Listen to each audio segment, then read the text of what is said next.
La conspiración de Acuario, libro escrito por Marilyn Ferguson, publicado en 1985.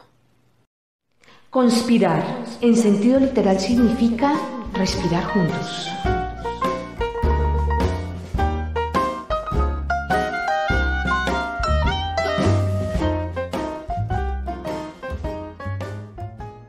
Dos, acordes premonitorios. Comenzó por la mañana al despertarme. Antes de despertar tuve un sueño en el que oía el batir de un tambor, tocando una marcha que venía desde los primeros chamanes de Neandertal, pasando por los visionarios de los Vedas y todos los patriarcas. Daba la sensación de que nadie iba a poder pararla. Michelle Murphy, Jacoba Tabet. El surgimiento de la conspiración de Acuario en este fin del siglo XX hunde sus raíces en los mitos y metáforas, en las profecías y la poesía de tiempos pasados. A lo largo de la historia hubo individuos aislados aquí y allá, o pequeños grupos en la zona fronteriza de la ciencia y la religión, que, basados en sus propias experiencias, creían que algún día los hombres podrían trascender la estrechez de la conciencia normal, y llegar así a extirpar toda brutalidad y alienación de la condición humana. De vez en cuando aparecía el presentimiento de que una minoría de individuos podría algún día constituirse en levadura suficiente para hacer fermentar a la sociedad entera. Sirviendo como de imán cultural, serían capaces de implantar un orden en torno a sí, y transformar así a la totalidad. La idea central permanecía constante: la humanidad solo podría regenerarse a sí misma a través de un cambio de mente, pero el operar ese cambio estaba dentro de sus posibilidades naturales. Estos pocos individuos arriesgados han jugado el papel de radares en la historia de la humanidad, algo así como un sistema preventivo de alarma a distancia para el planeta. Como veremos, algunos de ellos expresaron sus intuiciones en una vena romántica, otros a través de conceptos intelectuales, pero todos apuntaban a la necesidad de ensanchar la visión. Abrid los ojos, venían a decir, hay más. Hay más profundidad, más altura, más dimensiones, más perspectivas, más opciones de lo que habíamos imaginado. Celebrando la libertad encontrada al ensanchar el propio contexto, ponían en guardia frente a los peligros de ceguera anejos a la visión dominante. Mucho antes de ser alcanzados por la guerra total, el estrés ecológico y la crisis nuclear, ellos ya temían por el futuro de una humanidad desprovista de perspectiva. Por más que se movieran en un contexto que trascendía las ideas dominantes en su tiempo, fueron pocos los contemporáneos que le siguieron. Las más de las veces quedaron incomprendidos, solitarios, o sufrieron incluso el ostracismo. Antes de este siglo, con las facilidades de rápida comunicación que trajo consigo, era poco probable que estos individuos, diseminados aquí y allá, entrasen en contacto. Sus ideas, sin embargo, han servido de combustible para las generaciones siguientes.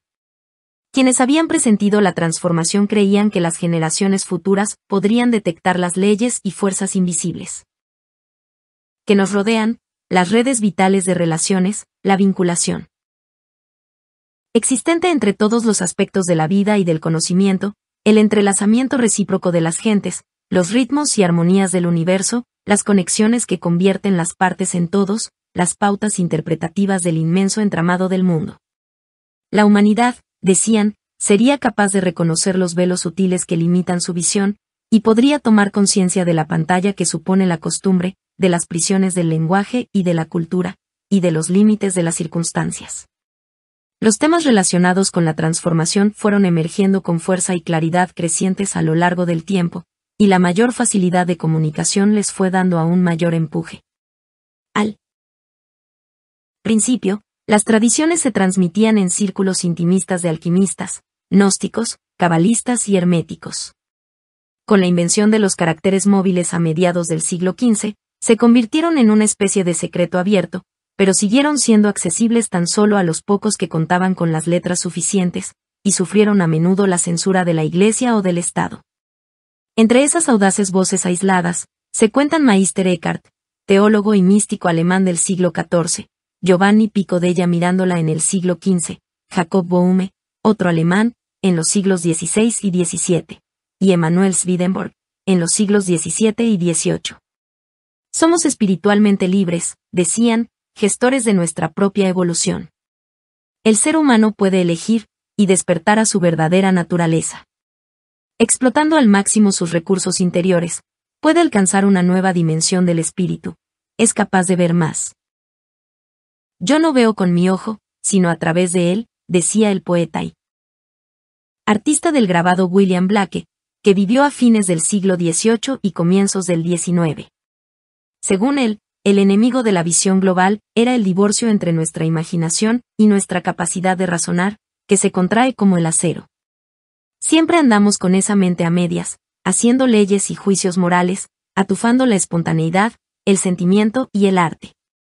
Para Blake, su propia época, caracterizada por el miedo, el conformismo, la envidia, el cinismo y el culto a la máquina, se erigía en acusadora de sí misma. Con todo, esa fuerza oscura era solamente un espectro, un espíritu de cuyo acoso podían liberarse las mentes mediante un exorcismo. No cejaré en esta batalla mental, juraba, hasta haber construido una Jerusalén en las dulces y verdes tierras inglesas. Blake, como los últimos místicos, consideraba las revoluciones francesa y norteamericana solo como un primer paso en pos de la liberación mundial, no solo política, sino también espiritual. En 1836, 9 años después de la muerte de Blake, un puñado de intelectuales norteamericanos, con ocasión de celebrarse en Harvard el bicentenario de la nación, descubrieron su mutua pasión e interés por las nuevas tendencias filosóficas, y formaron el núcleo de lo que históricamente se conoce como movimiento trascendentalista norteamericano. Los trascendentalistas, entre los que figuraban Ralph Waldo Emerson, Henry Thoreau, Bronson Alcott y Margaret Fuller, junto a otros muchos, se rebelaron contra el intelectualismo aparentemente muerto y desecado de la época. Algo faltaba, una dimensión invisible de la realidad, que ellos a veces llamaban la superalma. En busca de entendimiento, acudieron a beber a fuentes muy diversas: experiencia personal, intuición, la noción de luz interior de los cuáqueros, el Bhagavad Gita, los filósofos románticos alemanes, el historiador Thomas Carlyle, el poeta Samuel Coleridge, Swedenborg, y los escritores metafísicos ingleses del siglo XVII. Para ellos, intuición equivalía a razón trascendental. Llegaron a anticiparse a investigaciones sobre la conciencia realizadas en nuestro tiempo, al proclamar que el otro modo de conocer del cerebro no es una alternativa al modo normal de razonar, sino una especie de lógica trascendente, demasiado rápida y compleja como para que podamos seguir su trayectoria con el modo de razonamiento lineal propio de la conciencia ordinaria. Lo mismo que Bohume influyó a Swedenborg, quien a su vez influyó a Blake, así estos tres autores influyeron a los trascendentalistas. Estos, a su vez, dejaron su huella en la literatura, la educación, la política y la economía de las generaciones siguientes, y ejercieron su influjo sobre Nathaniel Hawthorne, Emily Dickinson, Herman Melville, Walt Whitman, John Dewey, los fundadores del Partido Laborista Británico, Gandhi y Martin Luther King. A fines del siglo XIX y comienzos del XX el industrialismo estaba en plena floración. Una extensa transformación social en base a un cambio en los corazones podía parecer aún un sueño muy distante, pero Edward Carpenter predecía en Inglaterra que llegaría un día en que tradiciones acuñadas a lo largo de siglos perderían su forma y su contorno, como hielo que se derrite en el agua. Lentamente habrían de formarse redes interconectadas de individuos, círculos cada vez más amplios que, en un movimiento de encuentro y de solapamiento mutuo, acabarían cerrándose en torno a un nuevo centro de la humanidad, o mejor, en torno al único centro. Viejo como el mundo, revelado ahora una vez más. Esta última forma de conexión formaría como los ligamentos y los nervios de un cuerpo yacente en el interior del cuerpo externo de la sociedad. Esas redes se moverían en dirección al sueño fugitivo de una sociedad libre y acabada. Carpenter añadía que las intuiciones presentes en las religiones orientales podrían ser la semilla de ese gran cambio, capaz de ensanchar los horizontes de la visión occidental de la realidad. Richard Bach, físico canadiense, describía en 1901, en su libro Cosmic Consciousness, la experiencia electrizante que supuso para él el tomar conciencia de ser uno con toda la vida. Según decía, era creciente el número de personas que experimentaban estados de conciencia semejantes, que pisan donde pisan los demás y respiran su mismo aire, pero que al mismo tiempo andan por otras tierras y respiran otros aires de los que sabemos poco. Esta nueva raza está naciendo entre nosotros, y en un futuro próximo ocupará y poseerá la Tierra entera.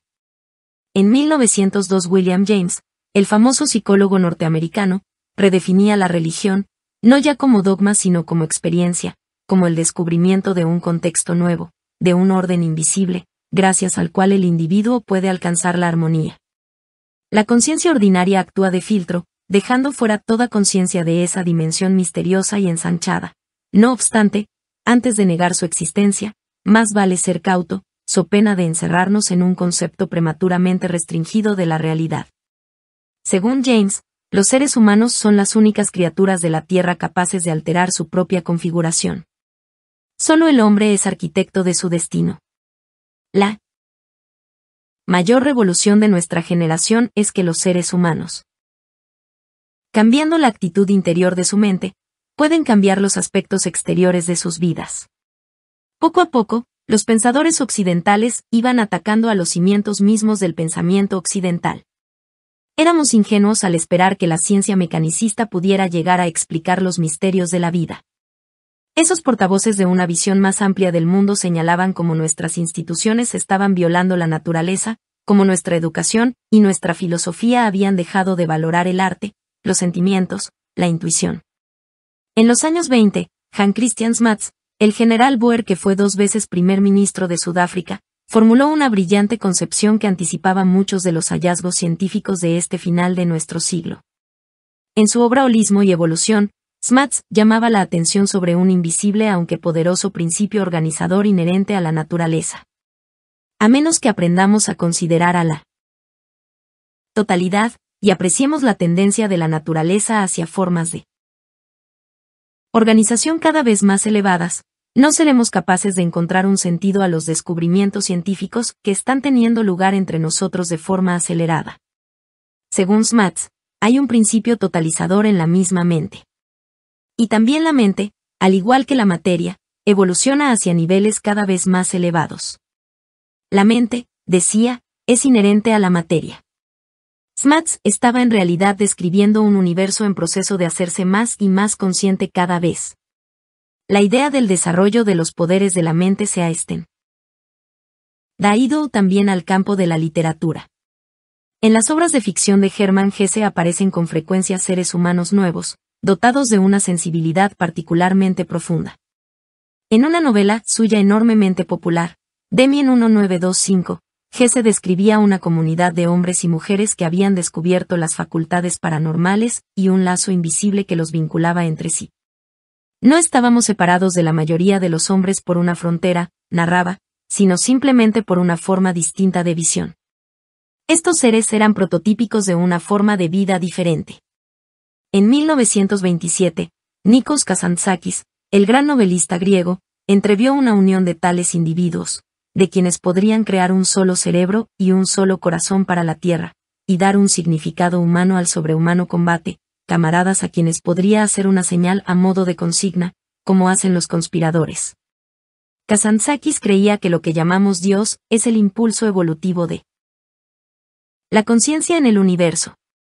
La nueva Tierra solo existe en el corazón del hombre. En The Open Conspiracy, Blueprints for a World Revolution 1928, el historiador y novelista H. O. Wells anunciaba que los tiempos estaban prácticamente maduros para la fusión de grupos pequeños en una red flexible capaz de incubar un cambio total.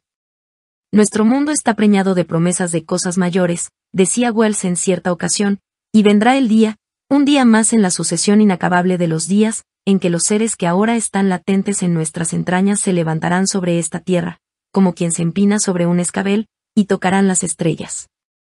El psicoanalista suizo Carl Jung llamaba la atención sobre una dimensión trascendente de la conciencia generalmente ignorada en Occidente, la unión del intelecto con la mente intuitiva capaz de desvelar los patrones de la realidad.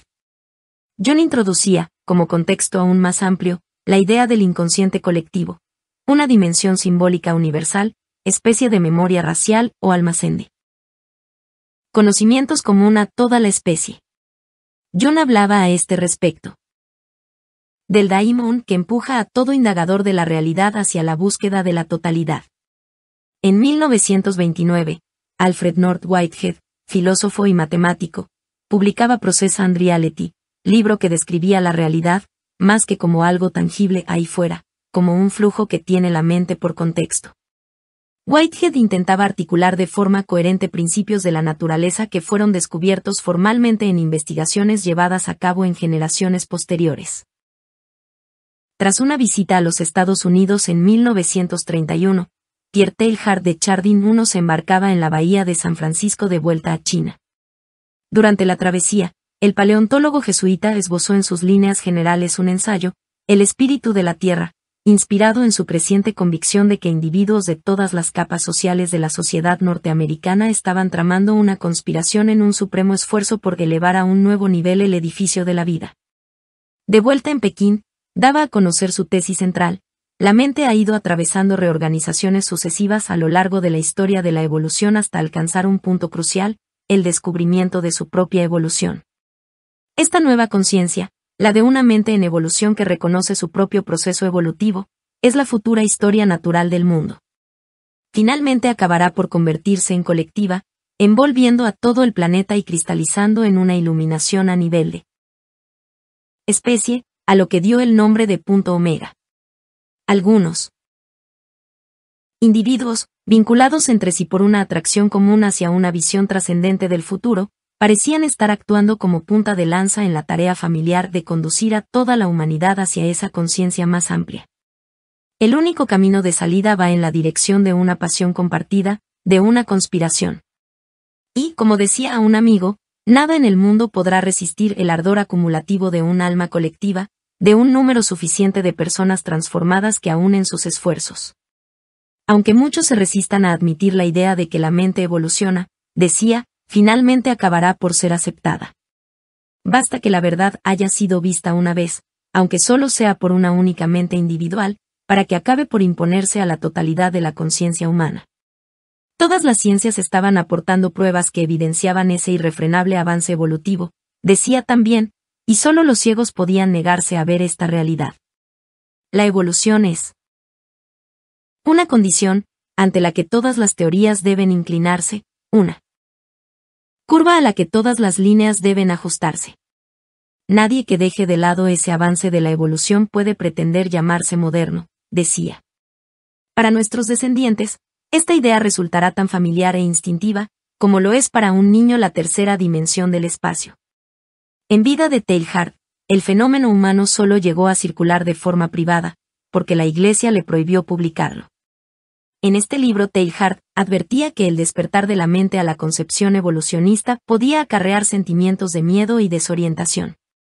Necesita crear un nuevo equilibrio para todo cuanto antes estaba colocado y ordenado en su mundo interior. La mente se deslumbra cuando asoma fuera de su oscura prisión. Hay hoy día una evidencia incontrovertible de que hemos entrado en el más importante periodo de cambio que ha conocido nunca el mundo, decía. Los males que estamos padeciendo arrancaban de los fundamentos mismos del pensamiento humano. Pero hoy está ocurriendo algo en toda la estructura de la conciencia humana. Está comenzando un nuevo y fresco modo de vivir.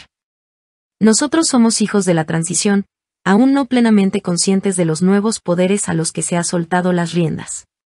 En el futuro nos espera no una mera supervivencia, sino una supervida.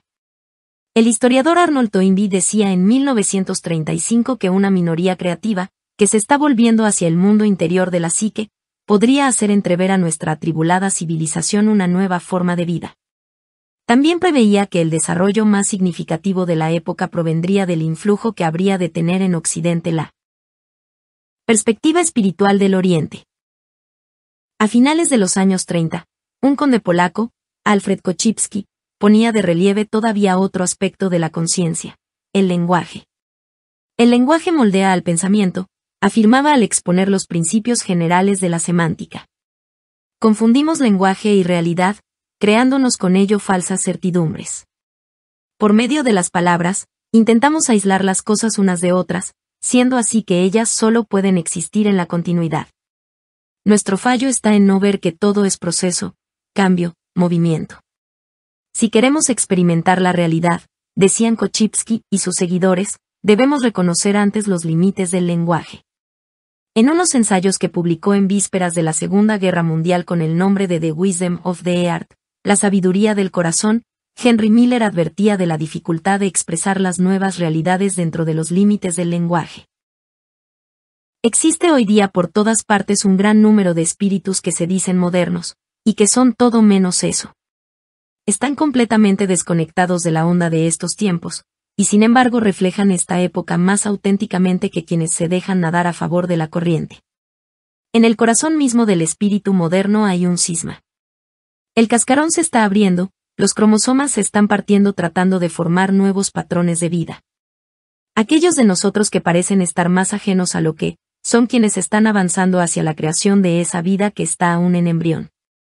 Quienes nos sentimos afectados no somos, en cambio, capaces de aclaramos. Esta es la era en que han de cumplirse las visiones apocalípticas. Nos encontrarnos al borde de una nueva vida, estamos asomándonos a unos nuevos dominios. ¿En qué lenguaje podremos describir cosas que todavía no tienen asignados nuevos nombres? ¿Cómo hablar de sus relaciones? No podemos por menos que divinizar la naturaleza de cuanto nos atrae, esas fuerzas a las que gustosamente prestamos obediencia. Todavía en los primeros días de la guerra, el filósofo Martin Buber afirmaba sentir un hambre creciente de cercanía. Veo levantarse en el horizonte, con la lentitud propia de los acontecimientos de la auténtica historia humana, una enorme insatisfacción, distinta a todas las insatisfacciones anteriores. Los hombres no van a rebelarse meramente contra este o aquel opresor, sino contra todo intento de enmascarar la gran nostalgia, el afán por lo comunitario. En una carta fechada en 1940, Aldous Huxley decía que, aunque por el momento se sentía profundamente pesimista sobre la humanidad en su conjunto, sentía en cambio un profundo optimismo en relación con determinados individuos y grupos de individuos que están viviendo marginalmente con respecto a la sociedad. Este autor británico, residente en Los Ángeles, era el eje de una especie de preconspiración de Acuario, formada por una red internacional de intelectuales, artistas y científicos interesados en las nociones de trascendencia y de transformación. Cada uno por su parte esparcía las nuevas ideas, a la vez que mutuamente se apoyaban unos a otros en su esfuerzo, sin dejar de preguntarse si todo ello iba a servir alguna vez de algo. Muchos de los focos de interés cultivados por Huxley eran tan avanzados para su época, que solo en la década siguiente a su muerte alcanzaron el nivel de atención que les correspondía.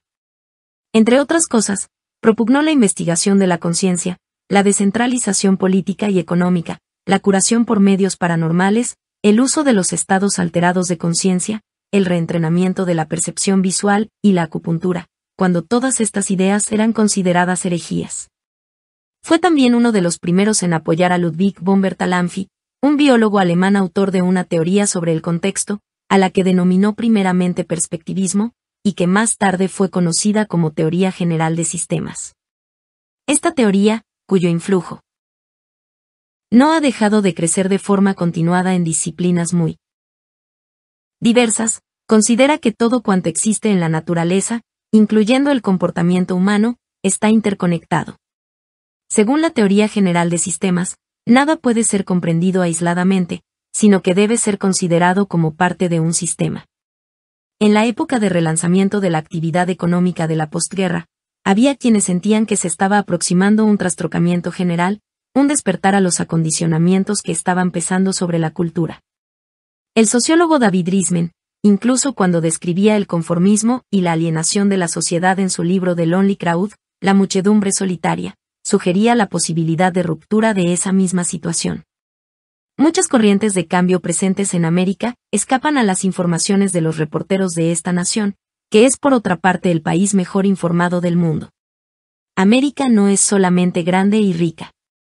América es también misteriosa, y su capacidad para ocultar humorística o irónicamente sus intereses solo resulta comparable a la de la legendaria, inescrutable China.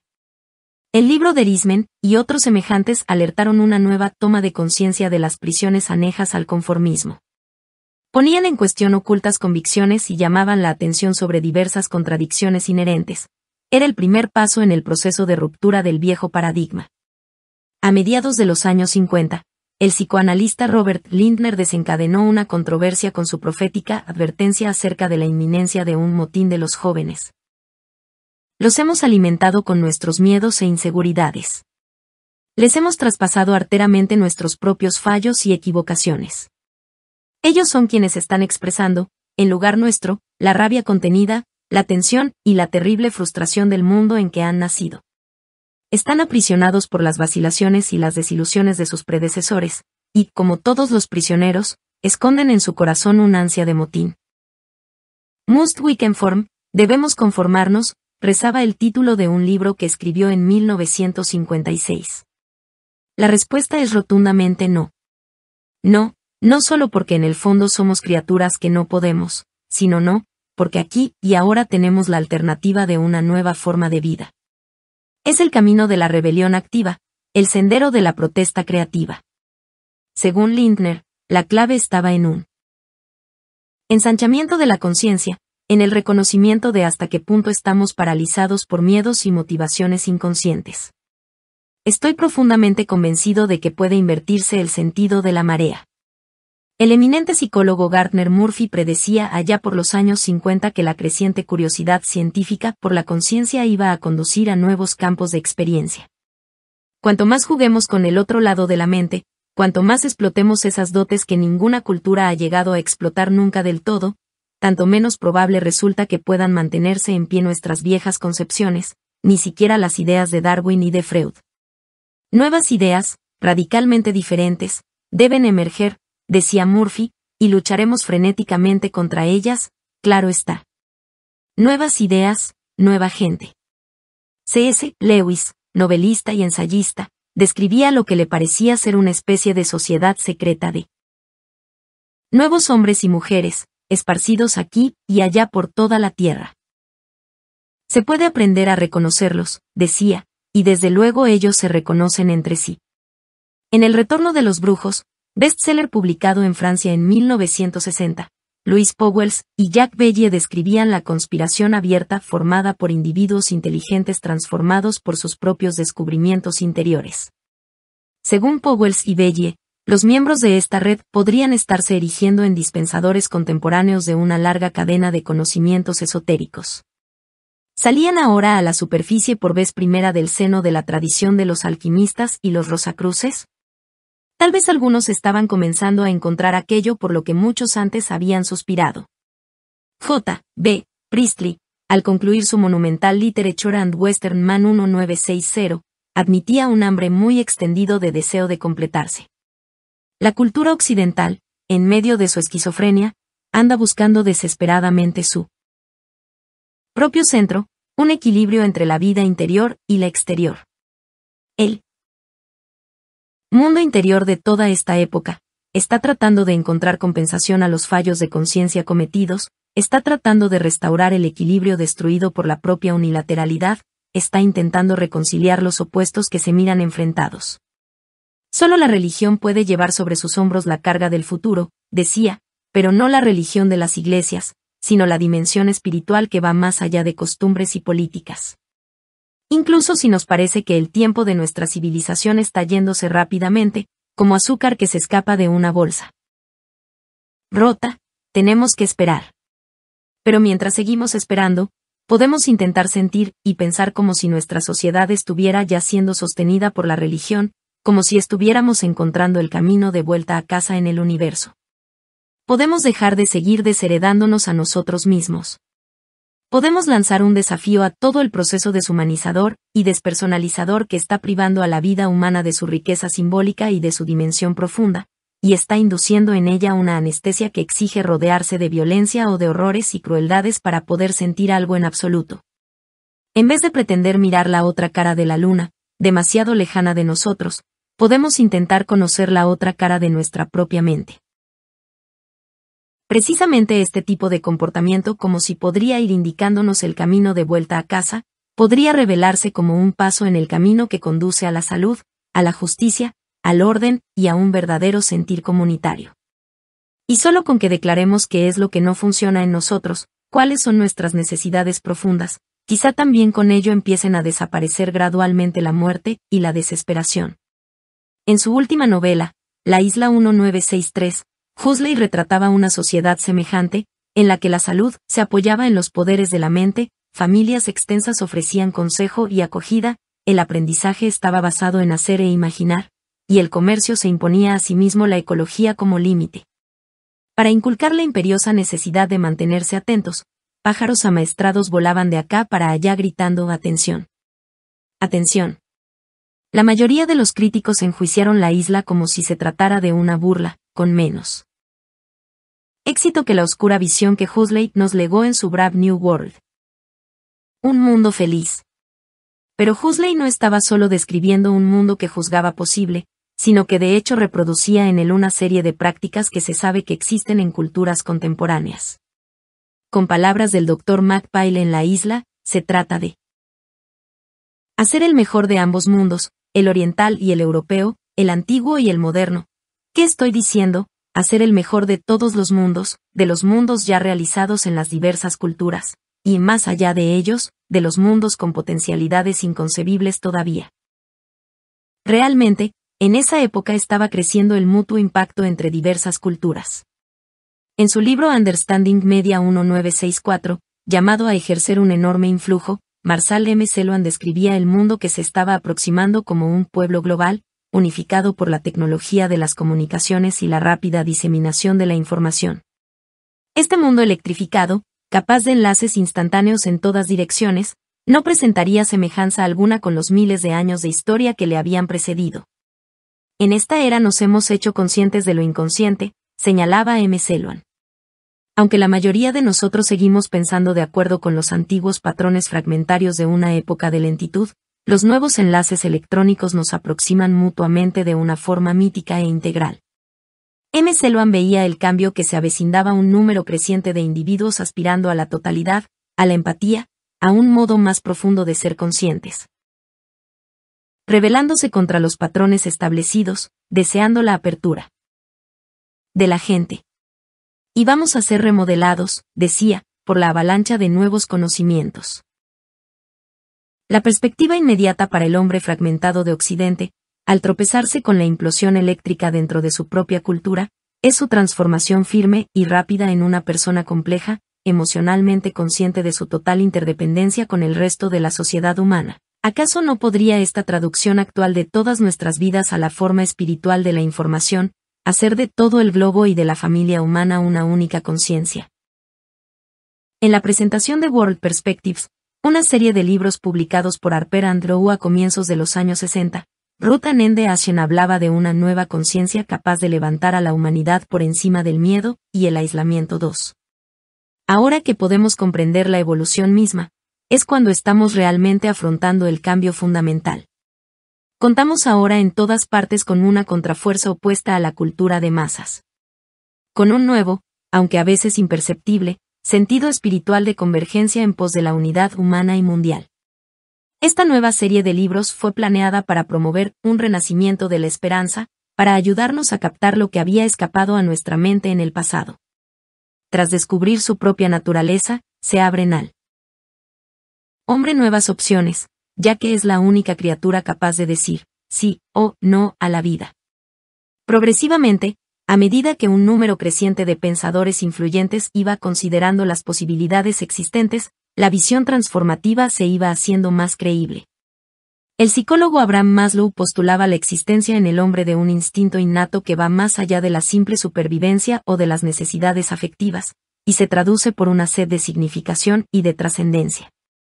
Su concepto de autorrealización consiguió en poco tiempo una extensión y aceptación general.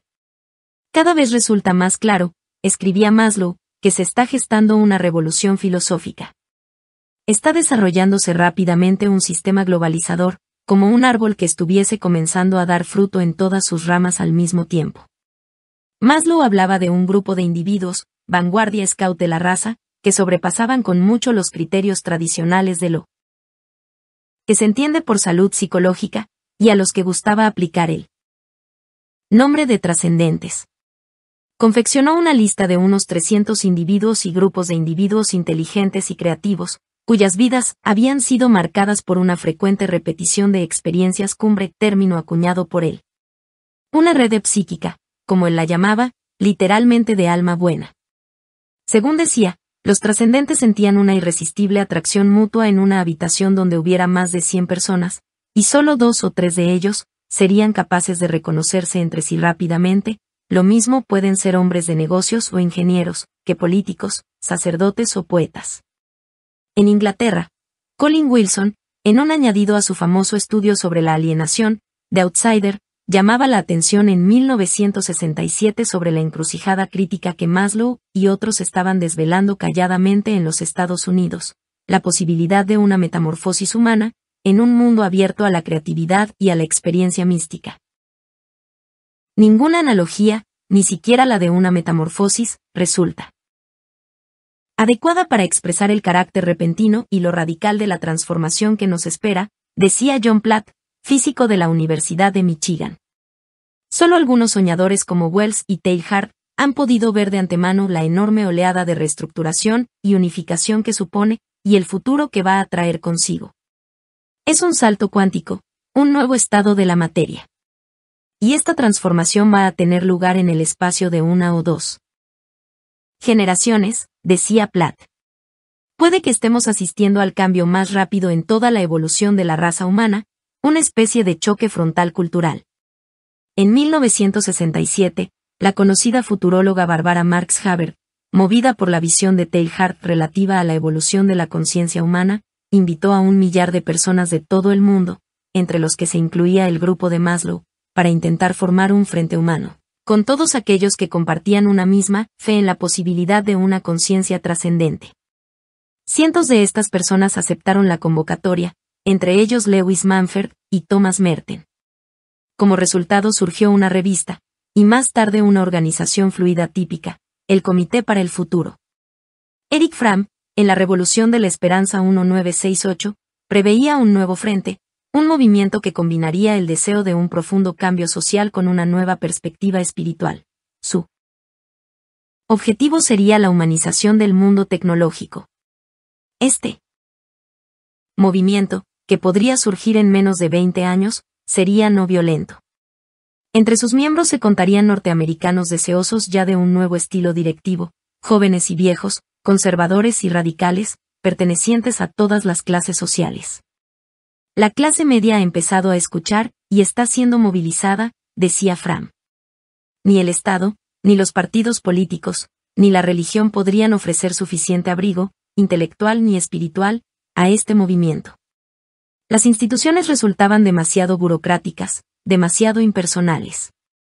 La clave del éxito del movimiento residiría en que aquel estaría personificado en las vidas de sus miembros más comprometidos, quienes trabajarían en pequeños grupos en su propia transformación personal, apoyándose unos a otros, mostrando al mundo la fuerza y la alegría de gentes que, sin ser fanáticos, tienen profundas convicciones, que son amorosos, sin caer en sentimentalismos, imaginativos pero no irreales, disciplinados, pero no sumisos.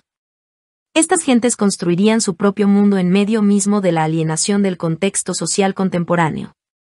Practicarían seguramente técnicas de meditación y otros estados reflejos de conciencia, para tratar de hacerse más abiertos, menos egocéntricos y más responsables. Y sustituirían antiguas, estrechas lealtades con un interés e implicación más amplio, crítico y amoroso. Su estilo de consumo estaría al servicio de las necesidades vitales, no al servicio de las necesidades de los productores. Las banderas comenzaban a alzarse. Carl Rogers hablaba del hombre emergente, Lewis Mumford, de la nueva persona, una era que haría parecer al Renacimiento como un parto tranquilo, en comparación. Jonas Salk afirmaba que la humanidad estaba entrando en una nueva época. La evolución, decía, favorece la supervivencia de los más sabios. ¿Quiénes son estos? ¿Qué deben hacer? ¿Cómo pueden descubrirse a sí mismos y a aquellos con quienes pueden trabajar? El pedagogo John Holt invocaba la necesidad de una nueva especie, radicalmente nueva, de ser humano. El filósofo Lancelot White urgía la necesidad de formar una red.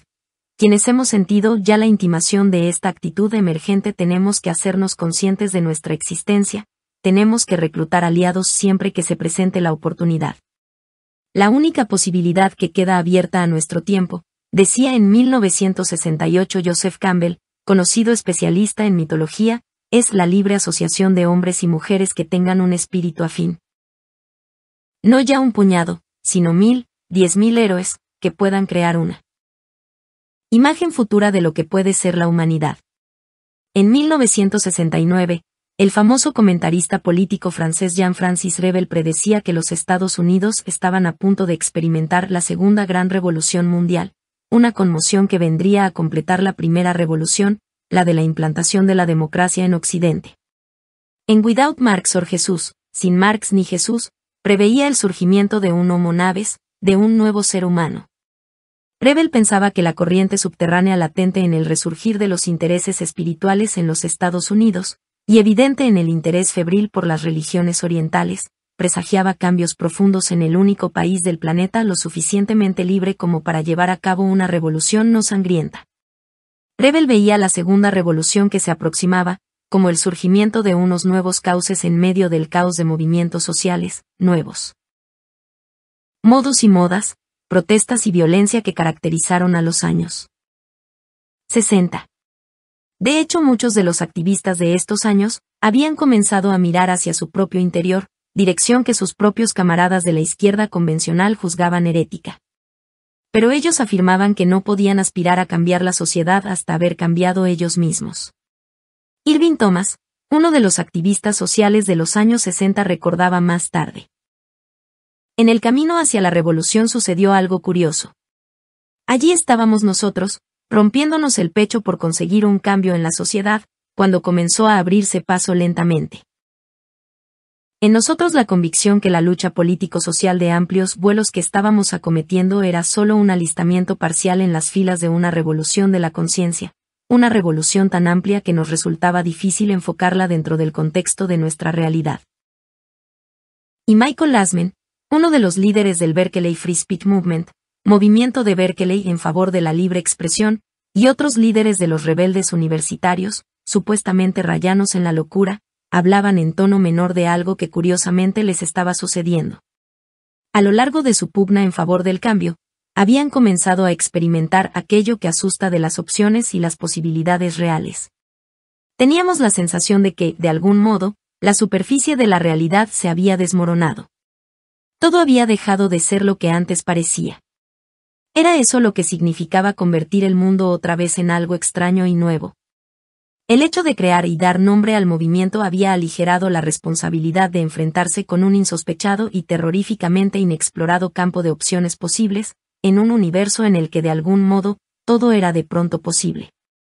Como los brujos de los populares libros de Carlos Castañeda, Grassman y sus amigos habían conseguido, aunque fuera por breve tiempo, parar el mundo. Cada vez les resultaba menos atractiva una estrategia basada en la confrontación, a medida que les resultaba más y más evidente lo que en cierta ocasión decía uno de los personajes de dibujos animados de Walt Kelly: hemos encontrado al enemigo, y resulta que somos nosotros. Una vez interiorizada la revolución, las cámaras de televisión y los reporteros de los periódicos dejaron de poder informar acerca de ella. En más de un sentido, se había vuelto invisible. Muchos de los activistas veían en el idealismo la única alternativa pragmática. La actitud cínica resultaba ser proféticamente autorrealizadora. El economista y educador Robert Thiebold urgía la necesidad de crear una nueva coalición, un enlace entre cuantos estaban comprometidos en el cambio social en esta era de rápidas comunicaciones. Vivimos en un momento peculiar de la historia. Si contemplamos la realidad mundial desde el punto de vista de la era industrial, es claro que no tenemos esperanza. Pero hay otra forma de mirar nuestra situación. Podemos descubrir el gran número de gente que ha decidido cambiar. Si hacemos esto, parece igualmente imposible que dejemos de poder resolver nuestros problemas. No hemos ido cayendo de crisis en crisis a causa de un fracaso de nuestros ideales, sino porque nunca los hemos aplicado, decía Thiebold. Nuestra salvación podría estar en una vuelta a los más altos ideales y sueños de los padres de la patria. La visión que tengamos determinará el futuro que creemos. En The Transformation 1972, George Leonard describía el periodo actual como único en la historia, el comienzo del cambio cualitativo más penetrante operado en la existencia humana desde el surgimiento de la civilización. Tal cambio no impone arrojar por la borda los valores y prácticas de nuestra civilización, pero sí obliga a subsumirlos en un orden superior. Y también en 1972 el antropólogo Gregory Bateson predecía que los 5 o 10 años siguientes serían equiparables al periodo federalista en la historia de los Estados Unidos. La gente, la prensa y los políticos comenzarían pronto a debatir las nuevas ideas, lo mismo que los creadores de la democracia norteamericana luchaban por obtener un consenso en el siglo XVIII. Según Bateson, las pugnas de la juventud y su interés por la filosofía oriental eran mejores síntomas de salud que los convencionalismos establecidos. En su bestseller, publicado en 1970, The Greening of America, Charles Reich se centraba en los signos exteriores de cambio, singularmente el cambio en vestidos y estilo de vida de los jóvenes, pero Bateson señalaba que no eran solo profesores con el cabello largo y jóvenes con el cabello largo quienes habían comenzado a pensar de modo diferente. Miles de hombres de negocios e incluso legisladores habían comenzado a desear un cambio semejante. En su libro The Crossing Point 1973, C. Richards, poeta y artesana, decía: una de las verdades de nuestra época es ese hambre profundo de entrar en relación unos con otros, extendida por todo el planeta. La conciencia humana está atravesando un umbral tan poderoso como el que separaba la Edad Media del Renacimiento. La gente está hambrienta y sedienta de experimentar algo que les suene verdadero en su interior, después de tanto esfuerzo gastado en cartografiar los espacios exteriores del mundo físico. Se sienten cada vez con mayor ánimo para pedir lo que necesitan: conexiones vivas, un sentido del valor del individuo, compartir oportunidades. Nuestra relación con los símbolos pasados de autoridad está cambiando, porque estamos despertando a nosotros mismos como seres individuales regidos por una regla interior. Las riquezas, los títulos, el estatus ya no nos intimidan tanto. Están apareciendo nuevos símbolos, como las imágenes de totalidad, por ejemplo. Se oye el canto de la libertad, tanto dentro como fuera de nosotros. Sabios y videntes han predicho esta segunda venida. La gente no quiere sentirse atascada, desea poder cambiar. En regiones geográficas bien conocidas por su tolerancia a la experimentación, el cambio podía empezar más fácilmente. California había generado las primeras oleadas de inquietud universitaria en los años 60. En los 70, este estado comenzó a adquirir una reputación internacional como escenario central del nuevo y aún no titulado drama. Un número creciente de investigadores e innovadores, interesados en la expansión de la conciencia y en el estudio de sus implicaciones sociales, comenzó a trasladarse a la costa oeste. Jacob Needleman, profesor de filosofía en la Universidad Estatal de San Francisco, también llegado del este, advertía en The New Religions 1973 que la nación debía hacerse cargo de la nueva coalición intelectual espiritual que estaba teniendo lugar en California. Tarde o temprano estamos llamados a comprender lo que está pasando en California, y no simplemente para poder predecir el futuro del resto del país. Algo está aquí luchando por nacer. La costa oeste, decía, no estuvo nunca afectada de parálisis por los aires europeos dominantes en el cínico establishment intelectual de la costa este, caracterizados por el divorcio de la mente humana con respecto al resto del cosmos. Sin pretender resultar oscuramente misterioso, debo decir que en este estado se está incubando una fuerte sensibilidad hacia las más poderosas fuerzas universales. Pensadores distinguidos, pertenecientes a las más diversas disciplinas, describían la transformación inminente.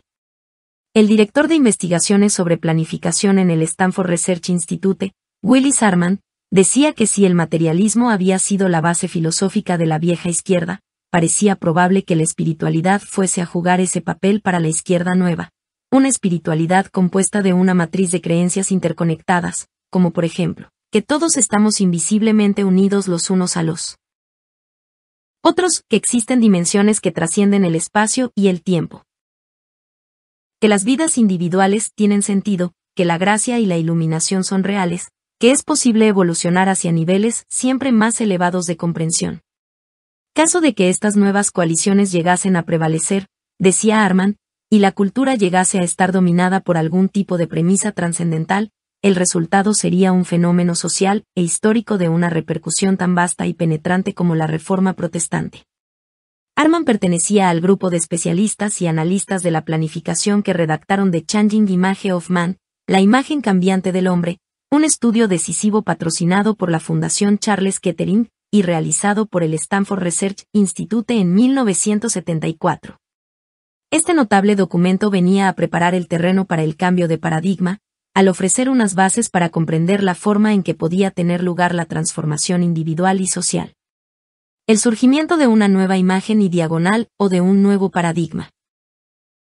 Puede ser acelerado o retrasado a libre elección, señalaba el estudio. Que añadía que también la crisis podría ser estimulada. A pesar de la creciente evidencia científica favorable al reconocimiento del vasto potencial humano, decía también este estudio, resulta difícil comunicar la nueva imagen. La realidad es más rica y presenta muchos más aspectos que cualquier metáfora. Pero tal vez es posible empujar a la gente a experimentar directamente lo que el lenguaje solo de forma incompleta e inadecuada puede expresar. Parece que efectivamente existe un camino, que pasa por una profunda transformación de la sociedad, que conduce a una situación en la que nuestros dilemas pueden llegar a resolverse. George Cabot Lodge, hombre de Estado y profesor de economía en Harvard, decía, los Estados Unidos se encuentran en medio de una gran transformación, comparable a la que puso fin a la era medieval echando por tierra todas sus instituciones.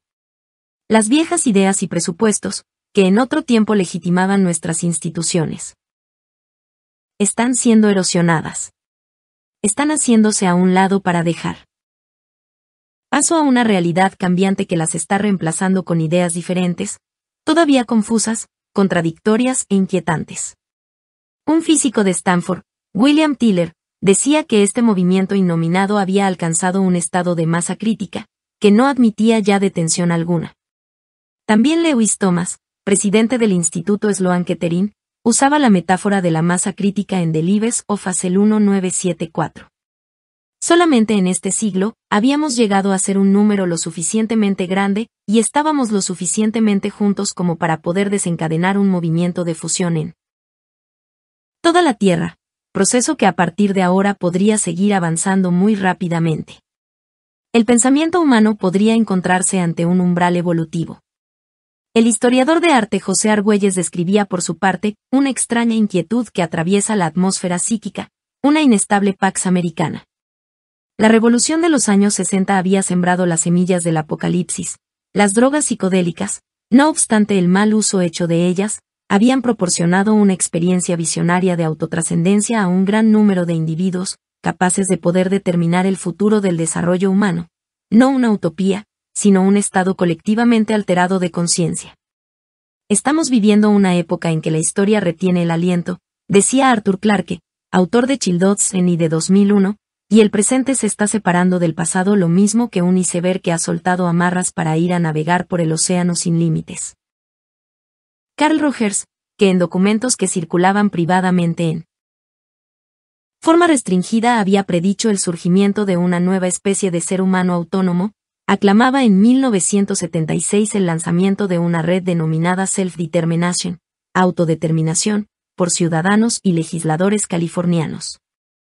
Incluso si no llegase a extenderse a otros estados, dijo, es una fuerte indicación de que los nuevos individuos que están surgiendo existen en realidad, y están dándose cuenta de que existen también otros que piensan como ellos.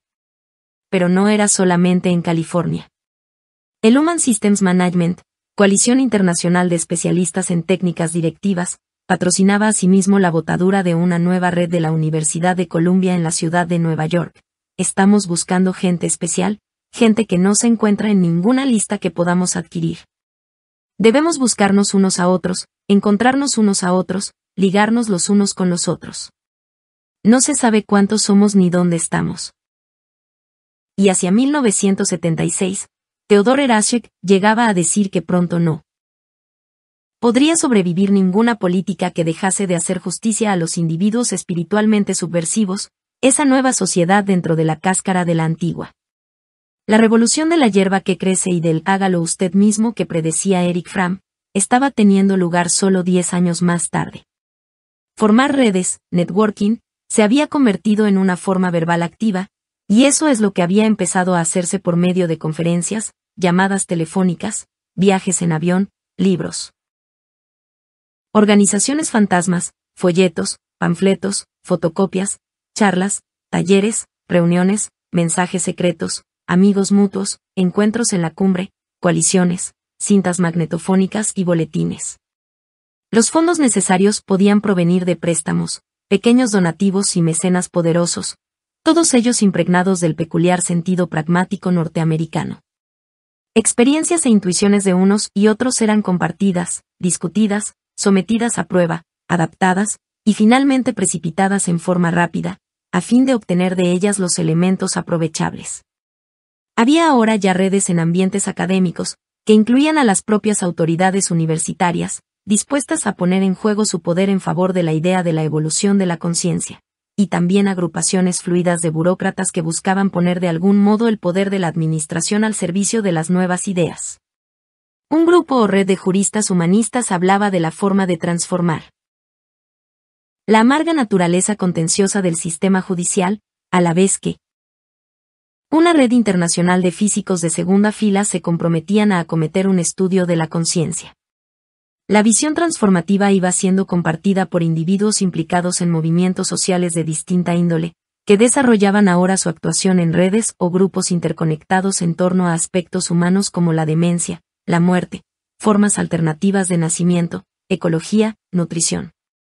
Grupos holísticos de médicos, estudiantes y profesores de diversas universidades expresaban nuevos modos de enfocar la salud y la enfermedad. Teólogos díscolos y miembros del clero sopesaban la nueva espiritualidad, que estaba amaneciendo en tanto las iglesias declinaban. Se formaban redes innovadoras de educadores transpersonales, comités legislativos, y una mezcolanza de economistas futurólogos, directivos, ingenieros analistas de sistemas, etc. Trataba de encontrar otras alternativas humanistas y creativas. Dígaselo mismo de unos cuantos empresarios industriales y financieros. Y junto a ellos, responsables de fundaciones privadas, autoridades universitarias, artistas, músicos, editores y productores de televisión. Toda una sorprendente panoplia de celebridades. Retoños de la vieja aristocracia económica norteamericana. Antiguos radicales políticos que seguían siéndolo en cuanto a su retórica, situados ahora en puestos influyentes. En los últimos años 70 los círculos comenzaron a entrar rápidamente en contacto unos con otros. Las redes se enlazaban, solapándose entre sí. Por todas partes se extendía la alarmante y entusiasta convicción de que algo significativo estaba fraguándose alrededor. Alguien sueña un sueño al que nadie da importancia, decía Edward Carpenter, alguien sueña con la hora aún no llegada a este mundo, y de pronto, ¡zas!, suena la hora. Todavía unos cuantos resonantes clics, y ahí de pronto todas esas redes convertidas en la conspiración profetizada desde mucho tiempo atrás. 1. Teilhard aparece como la figura más citada por los conspiradores de Acuario que contestaron a la encuesta. Véase la introducción y el apéndice, entre cuantos ejercieron sobre ellos un influjo profundo. Sus libros, una vez reimpresos, se han vendido por millones y han sido traducidos a casi todas las lenguas. Los autores siguientes mencionados con más frecuencia son Aldous Huxley, Carl Jung y Abraham Maslow.